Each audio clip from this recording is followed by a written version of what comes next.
My ex-wife could break me by walking away with another man, but I left with her best friend. My name's Adam, and I'm 34 years old. I should have known things were going to go south the moment we stepped through those doors. The music was pounding, lights were pulsing red and blue, and the whole place was already alive with energy. This was meant to be a fun night, one of those rare chances for me and Jessica to relax, have a couple drinks, and just enjoy each other's company. But something felt off right away. Jessica was distant. Barely looked at me. I reached out to hold her hand, and she pulled away. I leaned in, whispered something in her ear.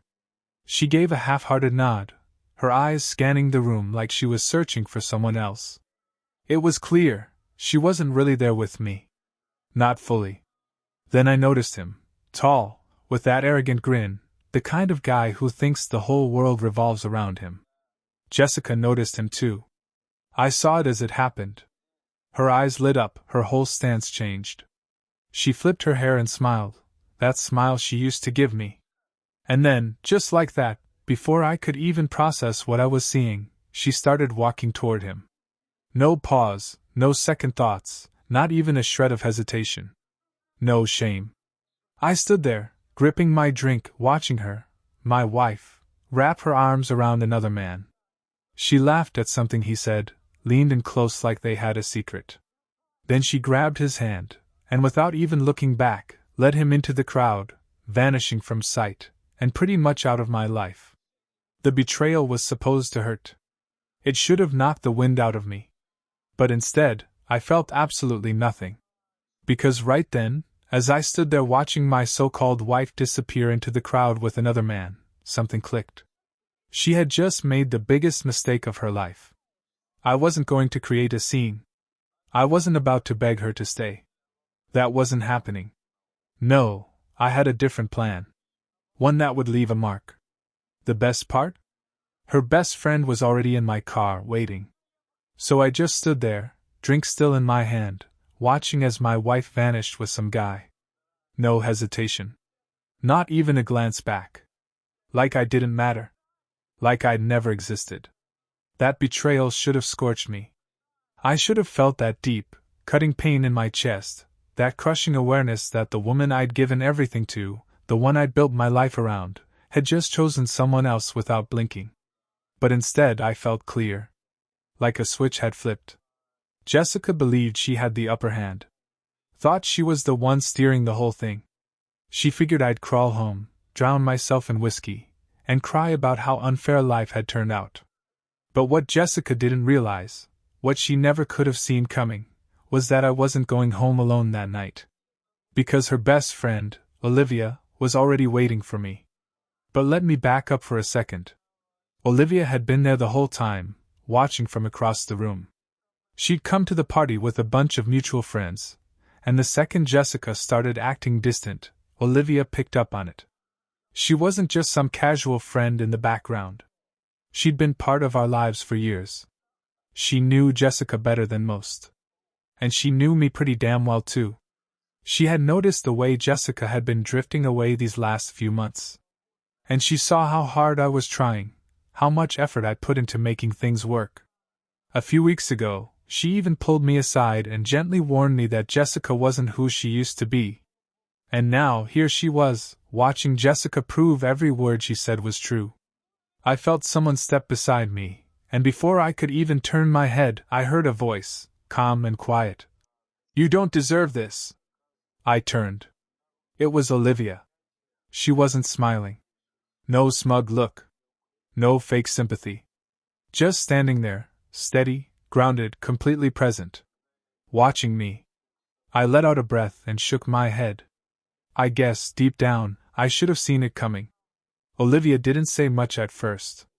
She just stood beside me, quietly following my gaze to the exact spot where Jessica had vanished with that guy. After a moment, she turned to face me. "Let's get out of here," she said. I blinked, caught off guard. "What?" I asked.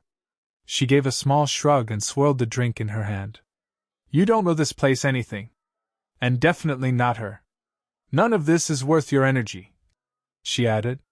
"Let's just leave." I looked at her, really looked, trying to figure out if this was coming from sympathy, from kindness, or maybe from something deeper I hadn't seen before. Then she gave me a look, unreadable, calm, almost challenging. And in that instant it clicked. Jessica had thought she was pulling the strings tonight. But truth is, she'd already lost. I finished off what was left in my glass, set it down, and reached for my keys. My voice didn't shake. "All right," I said. "Let's go." Olivia gave a small smile. "Smart move. I guess I should have expected it to end like this." Olivia didn't speak at first. She simply followed my eyes to the spot where Jessica had vanished with that guy. After a second, she looked back at me. "Let's get out of here," she said. I blinked, caught a little off guard. "Huh?"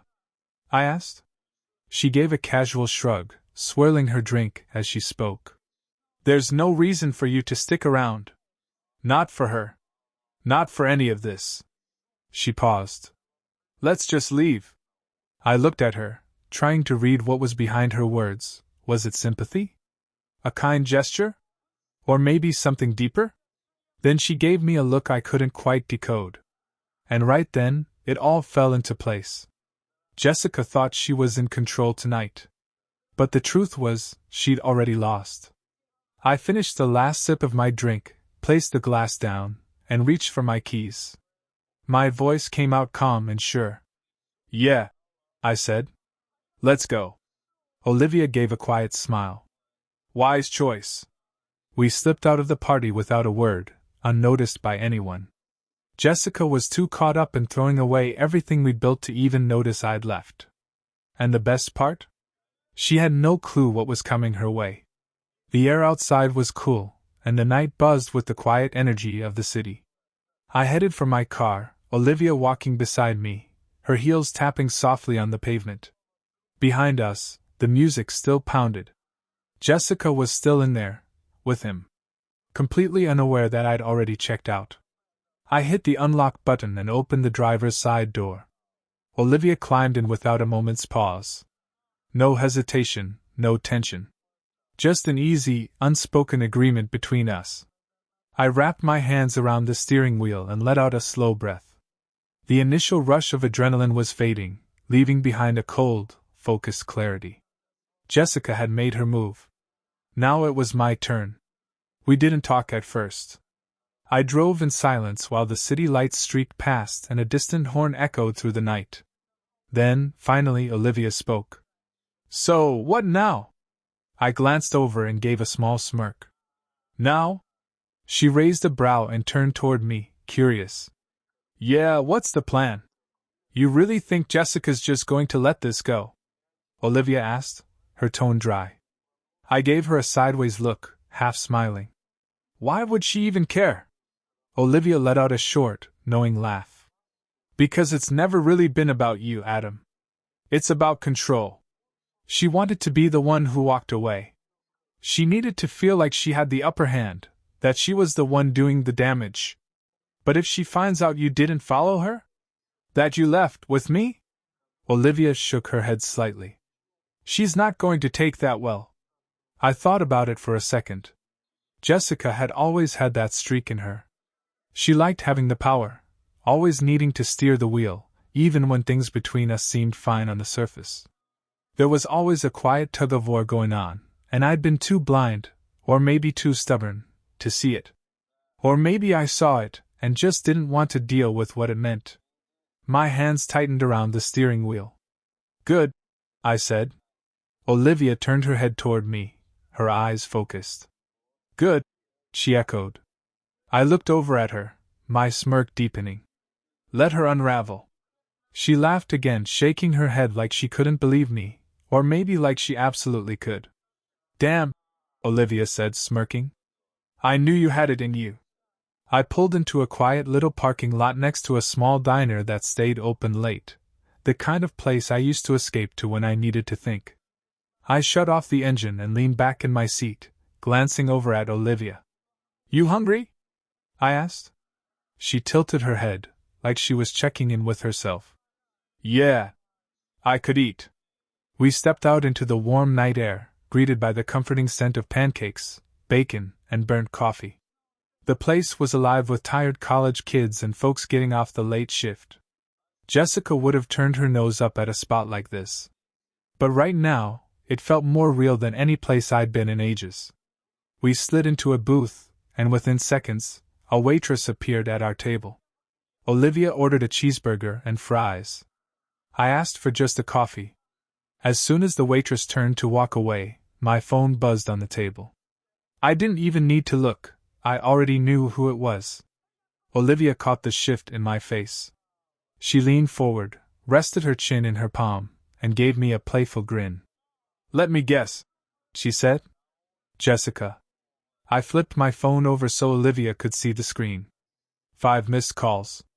3 unread messages. She'd finally noticed I was gone.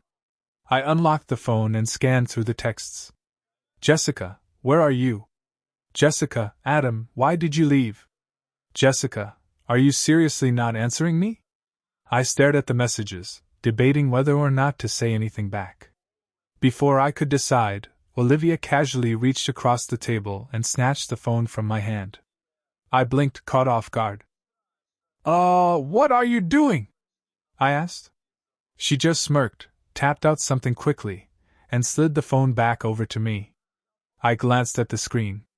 Jessica's chat was still open, and Olivia had sent a single reply. "Me busy. Talk later." I looked at the message for a moment, then couldn't help but laugh. "Wow," I said. Olivia just grinned. "Oh, trust me. That's gonna mess with her head." My phone buzzed again, this time an incoming call. And in that moment it hit me. Jessica wasn't reaching out because she missed me. She was panicking because, for the first time, she wasn't holding the reins. And me? I was finally out from under it. The phone lit up and buzzed again. "Incoming call, Jessica." I didn't pick up. Instead, I flipped the phone face down on the table and let it buzz against the polished surface. Olivia smirked, tossing a fry into her mouth as she watched me, amusement dancing in her eyes. "She's spiraling, huh?" she said, one eyebrow raised. I laughed quietly, giving my head a slow shake. "Oh yeah? Big time." Another buzz. Then a text. "Jessica, are you serious right now?" Another one right after. "Jessica, where are you? We need to talk." I took a slow sip of my coffee, completely unfazed. Jessica was the one who chose to walk away. She made that call. She thought I'd stay behind, waiting like some sad, loyal puppy while she ran off for a thrill. She never imagined I'd walk too. And definitely not with Olivia. Our food showed up, and we both dug in. We didn't say much at first, just sat there eating, the silence easy and unforced. Olivia looked completely at ease, lazily dipping her fries in ketchup like this was just any other night out. But for me, this night marked the line. The moment everything shifted. "So," Olivia said eventually, sipping on her soda, "what's the move now?" I raised an eyebrow. "Move?" She gave a casual shrug. "Are you going to message her back? Let her stew? Or just keep her in the dark and let her panic?" I let out a smirk. "Honestly?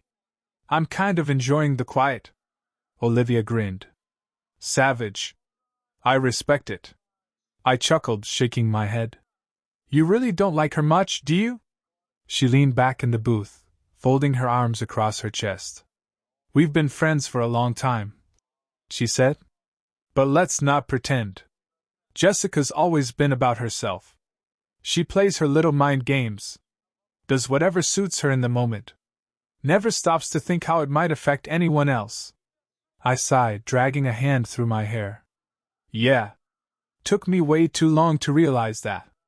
Olivia tilted her head slightly, watching me closely. "So, what finally opened your eyes? Was it tonight?" I paused, thinking it over. "No," I said quietly. "If I'm being honest, I think I knew a long time ago. I just didn't want to face it. For months, I'd brushed the signs aside, the distance, the constant excuses. The way she always felt absent, even when she was sitting right next to me. And tonight? It was the final confirmation that she was never really in it. Jessica assumed I'd always stick around, that I'd keep waiting no matter what. But now, she was the one left standing alone. Another call came through. This time, I picked up. Adam, what the hell? Her voice was sharp, out of breath. Why did you just leave? I leaned back into the booth, staying completely composed. Why does it matter to you? There was a pause. I could still hear the party in the background, music pulsing, people laughing. I just don't get why you didn't say anything before you left. I let out a dry laugh. Seriously? You mean kind of like how you didn't tell me you were walking out with another guy? Dead silence on the line. That's when the defensiveness kicked in. It wasn't what it looked like, she snapped. He's just a friend. I let out a slow shake of my head. Oh yeah? Just a friend you wrapped yourself around? A friend you disappeared with into the crowd? The same friend you ignored me for the entire night? I could hear her inhale sharply. Adam, seriously. You're blowing this out of proportion. I was just having a little fun. And so am I replied, cool and easy. There was another pause. Then her tone shifted, quieter now, less sure of herself. Where are you? I looked across the booth at Olivia, who was already smirking like she could predict exactly what I was about to say. I smiled to myself. Wouldn't you love to know? The silence on the other end stretched long. Jessica wasn't used to this. She wasn't used to me being the one holding the cards. Adam, she said again, her voice softer this time, more careful. Hesitant. Where are you? She repeated, her voice tight with tension. I could almost see her, probably pacing outside the party, arms folded, biting her lip, trying to keep it together. She was spiraling. She had expected to find me sulking at home, maybe firing off angry texts. But instead I'd vanished. And what really got to her? She had no clue where I'd gone. I let the silence drag out for a beat before finally replying, keeping my voice steady. I'm busy. Jessica exhaled sharply. With who? I grinned and glanced at Olivia, who was watching the whole thing unfold like it was the best show she'd seen all week. She took a casual sip of her soda, clearly enjoying every second. You sure you want to know? I asked. There was a pause on her end. She was trying hard to keep it cool, to not sound shaken, but the strain in her voice gave her away. Yes, she said, clipped and tense. I do. I leaned back against the booth, letting the moment hang in the air just a little longer. And then I said it. Calm, clear, final. I'm with Olivia. Dead silence. For a second, I thought the call might have disconnected. Then I heard her. Are you G kidding me? Jessica snapped. Olivia burst out laughing. And not some fake little chuckle either, it was a real, full-on laugh, the kind that fills a room. Loud enough that I was sure Jessica could hear it through the phone. Why are you so surprised? I asked, keeping my tone level. You were the one who left with someone first. Or did you forget that? Jessica fumbled for a reply. That's not the same. I raised an eyebrow, not that she could see it. Oh really? So you can run off with some random guy in the middle of a party, but the second I walk out with your best friend, suddenly it's betrayal? She exhaled, shaky and uneven. You don't get it, Adam. I wasn't serious about him. I let out a short laugh. That's adorable. You think I'm still serious about you? The silence that followed was deafening. For the first time since I'd known her, Jessica wasn't in control. She wasn't the one steering the moment. She thought she could play the game, but she never imagined I'd play it better. I can't believe you'd do this, she said quietly, her voice trembling. You're supposed to be my husband, she said. I tilted my head slightly, as if giving it some thought. That's interesting, I replied. Didn't seem like that mattered much to you earlier tonight. Jessica let out a sharp, frustrated breath. Are you doing this just to hurt me? I gave a casual shrug. Nope. Just making sure you finally get the message. What message? She snapped. I let a small smile play at the corner of my mouth. That you're not special, Jessica. You really thought I'd always be there, waiting, forgiving, putting up with everything. You believed you could do whatever you wanted, and I'd still be right behind you, loyal as ever. I could hear her breathing getting heavier on the other end, uneven, shaky. But I'm done waiting, I said, my voice steady. You made your decision. Now you get to live with the outcome. She started to respond, but I didn't give her the chance. I ended the call mid-sentence, then set my phone down on the table, screen side down, and let out a breath. Across from me, Olivia flashed a grin. That was kinda hot. I laughed, shaking my head. Yeah, I said. Maybe it was. You had way too much fun with that, I said as she popped another fry into her mouth. Damn right I did, Olivia replied. She had that coming. I looked at her for a beat, then smirked. So, want to keep pushing her buttons? Olivia raised an eyebrow, intrigued. What are you thinking? I leaned in a little, lowering my voice. How do you feel about taking a selfie? Her eyes lit up instantly. Wow, Adam, she said, laughing as she shook her head. You're way more savage than I gave you credit for. I grinned. You don't even know the half of it. We snapped the photo, Olivia leaning in close with a bright smile, and me looking calm, collected, like I didn't have a care in the world. And just before I powered down my phone, I sent the photo straight to Jessica. No words. No context. Just a visual message. A reminder. She made her choice. So I made mine, her best friend. And for the first time in a long while, I wasn't losing. I was calling the shots.